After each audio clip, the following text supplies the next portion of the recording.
नाविक संघ की मांगों को लेकर मेरा विकास प्राधिकरण और नाविक संघ के बीच हुई कई मुद्दों पर सहमति। महाकुंभ 2025 में अब कुछ ही दिन शेष रह गए हैं एवं महाकुंभ 2025 में श्रद्धालुओं और तीर्थ यात्रियों को सुगमतापुर संगम क्षेत्र में स्नान करने में जहां मेला प्रशासन, पुलिस प्रशासन एक अहम भूमिका निभाती है, वहीं दूसरी ओर नाविक समुदाय का भी एक विशेष योगदान है, जिसको लेकर प्रत्येक वर्ष मेला प्रशासन और नाविक संघ के बीच टकराव बनी रहती थी। लेकिन इस बार मेला प्रशासन और नागरिक संघ के बीच 21 मुद्दों पर विस्तृत रूप से चर्चा की गई, जिसमें प्रमुख रूप से नाविकों द्वारा अपने पारिश्रमिक को बढ़ाने की मांग के साथ साथ आर्थिक मदद एवं पर्वों के समय सभी नावों के आवागमन, दुर्घटना पर आर्थिक मुआवजा एवं कई अन्य मांग सम्मिलित थे, जिस पर चर्चा के बाद कुछ मांगे मेला प्रशासन द्वारा मान ली गई, जिसमें प्रमुख रूप से 2018-19 में महाकुंभ के दौरान तय किए गए किराया भाड़ा में 50% की बढ़त, नाविकों के ठहरने के लिए 200 गुना 250 वर्ग मीटर के आवासीय स्थल, गर्म कपड़े, मुफ्त के लाइफ जैकेट प्रदान करने की मांग को मान लिया गया है। इसके अलावा कई अन्य मांगे, जिसमें मुख्य रूप से निषाद समाज के 3000 नाविकों को गर्म कपड़े एवं नाविक शंकु कार्यालय खोलने के लिए अधिक जमीन, वीआईपी घाट जैसे जीटी का निर्माण एवं मेडिकल किट की बात पर विचार किया जा रहा है और जिस पर आज फैसला ले लिया जाएगा। प्रशासन ने इसके अलावा प्रशासन की ओर से कई शर्तों को रखा है, जिसमें मुख्य रूप से नाविकों के रजिस्ट्रेशन, नाविकों के नाव का लाइसेंस जैसे शर्तों को अवश्य अभी रूप से पूरा करने की बात कही गई है, जिस पर निषाद समाज द्वारा सहमति दी गई है। ये नाविक संघ के द्वारा मांग की जा रही थी कि जो किराया है विगत कुंभ के बाद से उनका मांग में बढ़ा, लेकिन कुंभ में नहीं बढ़ा, उसको बढ़ाने के लिए उनकी मांग थी और कई अन्य मांगे थी।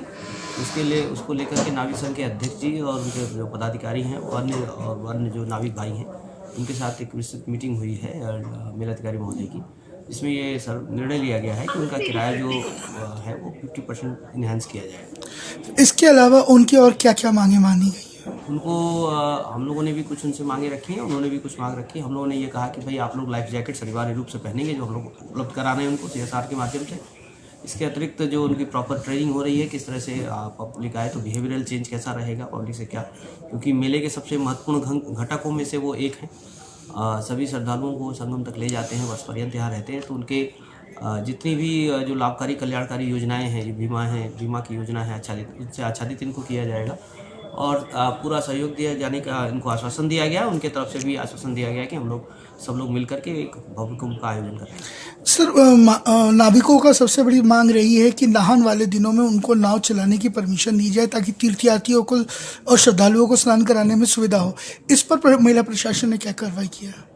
इसमें तो स्टैंडर्ड ऑपरेटिंग प्रोसीजर है ना, जो स्नान के प्रमुख दिन होते हैं उसमें वो लोग नाव चलती हैं, लेकिन चप्पू वाली नावें चलती हैं।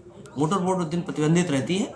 इसके अतिरिक्त मौसम या इस तरह की कोई चीज़ होती है तब उनको प्रतिबंधित किया जाता है। वो तो तात्कालिक निर्णय वहाँ पर परिस्थितियों को देख के लिया जाता है। अदरवाइज चप्पू की नाव चलती है, लेकिन मोटर बोट का प्रतिबंध है। अच्छा, अधिकृत नाव व्यवस्था जो की जा रही है, जिसमें नाविकों को लाइसेंस दिया जा रहा है ताकि वो एक जेन्युइन व्यवस्था हो सके। इसके अलावा भी कई ऐसे नाविक हैं जो अलग से अपनी नावों को लेकर दूर दराज के क्षेत्रों से लेकर चले आते हैं। ऐसे नावों को रोकने के लिए क्या व्यवस्था की जाए? इन्फोर्समेंट की कार्रवाई है हमारे पास, जितने भी हैं उनके संघ से और जल पुलिस के द्वारा एक संख्या है, वो जो उसका हमारे पास पूरा डेटा रिकॉर्ड है। जो अन्य जो भी आएगा इस तरह का, उनको भी ये कहा जाएगा कि आप भी लेजिटिमेट तरीके से आएँ, अपना लाइसेंस बनवाएं, जो भी मानक है उनको पालन करें। तो सभी के लिए है ऐसा, तो किसी को, लेकिन हाँ कोई अनऑथराइज्ड आएगा तो उसको तो फिर सख्ती से इन्फोर्समेंट करके नहीं चलने दिया जाएगा। नाव घाट पर्वों पर चालू रहे और एक्सीडेंट होने पर नाविकों को 25 लाख का मुआवजा दिया जाए, इनका लाइफ इंश्योरेंस किया जाए, एक नाविक को 1 लाख रुपया दिया जाए, जिससे अपनी नाव की मरम्मत और साज सज्जा कर सकें। 3000 नाविक हमारे जो हैं उनको गर्म कपड़े भी दिए जाए ठंडक की वजह से। उनको ठहरने के लिए एक पंडाल 200 बाई 200 प्रदान किया जाए। ID हमारा बहुत जल्द सभी नाविकों का ID बनना चाहिए। अच्छा, सबसे